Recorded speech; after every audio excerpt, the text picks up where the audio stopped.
Hello Transport Evolved. It's Monday and I'm in my lounge because this week I'm going to be recording my thought of the day in 2 different countries and 3 different locations, so I thought I'd give it a go today while I'm still at home. I really enjoyed your thoughts on Friday, Mark, and you're quite right with regard to EV names.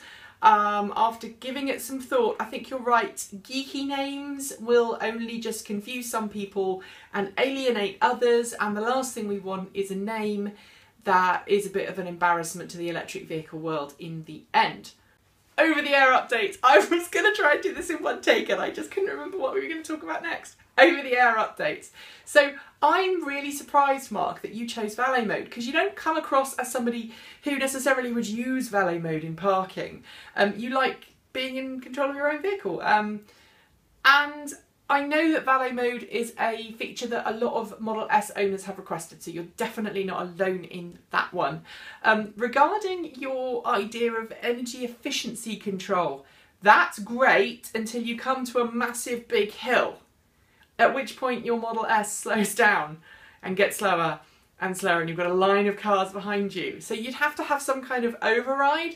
So it would be keep this efficiency within, you know, between the speed of say 50 miles an hour and 70 miles an hour. Otherwise, yes, please use more energy. But you could have a cruise control that optimises energy wherever possible within those rules. And I think that might work. I would like to have more interconnectivity between my car and my home.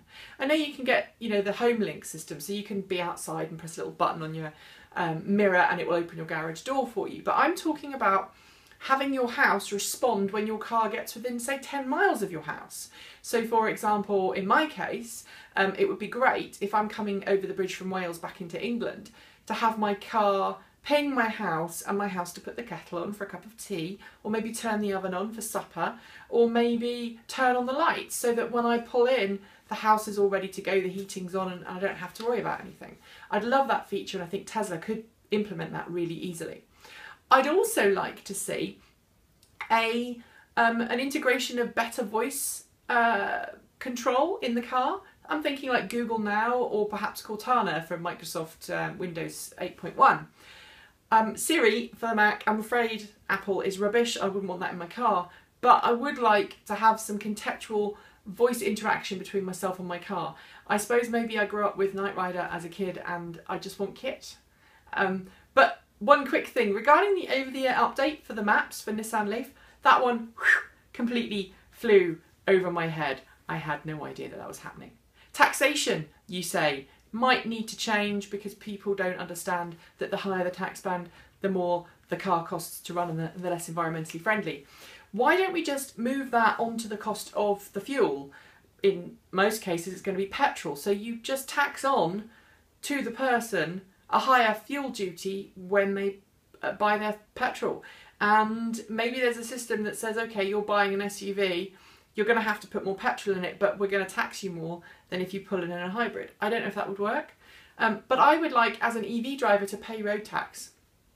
I appreciate getting it for free, but I would also like to pay for the upkeep for my roads. I don't want to be accused of being a freeloader, and so any system that we need to do needs to take that into consideration. Maybe we need like a system where you retrospectively pay based on the number of mileage you did in the previous year. I don't know.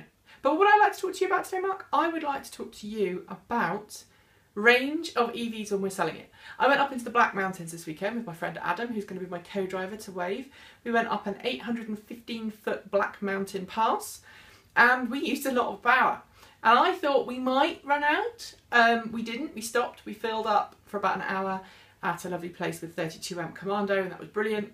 But I was thinking that trip, that distance was less than 50 miles and I was getting low. I got down to my low battery warning.